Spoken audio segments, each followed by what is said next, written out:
9 million Australians are this morning being warned about possible identity theft after one of the biggest data breaches in our country's history. Phone numbers, email addresses, passport details and more all stolen, leaving Optus customers at risk.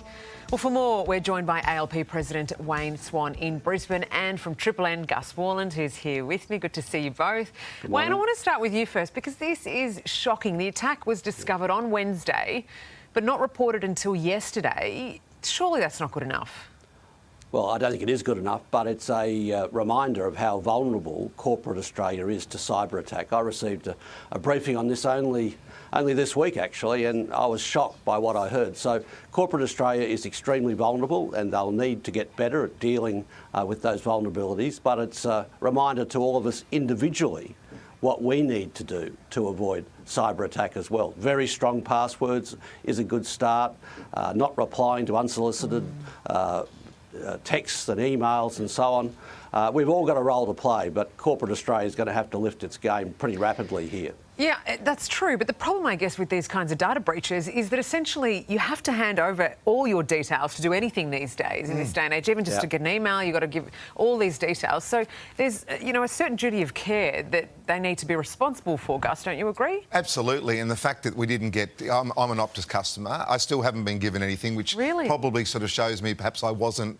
one of the ones that was targeted or the details didn't get out. But for my mum, she had a text message but didn't know what to do with it. Right. And she found out a couple of days after it. So I think we should got to be a little bit on the money straight away so then we can help mum change it. Because Swanee's right, we don't have the passwords that are strong enough. We sort of take a little bit for granted that these big businesses will look after us. So we need to be educated on that. But not hearing it for a couple of days, that's not good enough from a company like Optus. That's interesting. So your mum received a text but you didn't. So that makes you think you're in the clear? Has there been any confirmation that you are in the clear, though?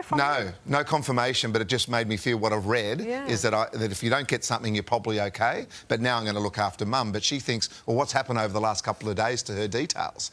That's what she's worried about. Of course she is. But they should even let people know who aren't concerned. So it's just, it's the day and age we live in, sure, but this is not the way to handle it, I think. It's pretty poor. Hey, let's move on now. I want to ask your opinion on this, Wayne, because the Treasurer is warning of the worst is yet to come with more rate rises ahead. We know that there's been international volatility on markets too, the US hiking its rates as well. You're a former Treasurer, Wayne. What would you be doing if you're in Jim Chalmers' shoes right now? They'd be uncomfortable, wouldn't they? Well, they are, and it's a really tough environment. It's threatening internationally. Rate rises occurring right across the globe in the biggest economies, the threat of recession.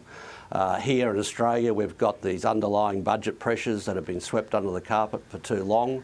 He's got to deal with those gradually over time, as well as make sure we keep as many Australians in employment as we possibly can. And that's the upside for us. We've got relatively strong employment at the moment. We want to keep it that way.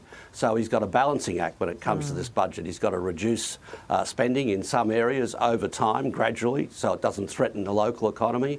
And he's got to deal with the international pressures. I don't envy his position at the moment. It's pretty tough. No, it's tough for a lot of people out there, Gus, isn't it? How reliant should we be on the government, really, to try and help us here? Well, we are, and of course they helped us in immense big ways went through the pandemic, but now the situation is we have to pay this stuff back, plus all the stuff overseas is not helping us. So at the moment we've just got to get behind the government. They've got a mandate to do whatever they have to do, and we have to look after them as much as they look after us. We have to take care of ourselves and be as fiscally responsible as possible.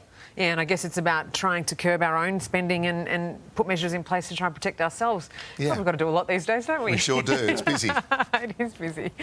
Now, we know that the housing crisis has plagued Australia as well for some time, and one solution in Queensland might be to rent out granny flats to assist with that, to sort of ease the burden.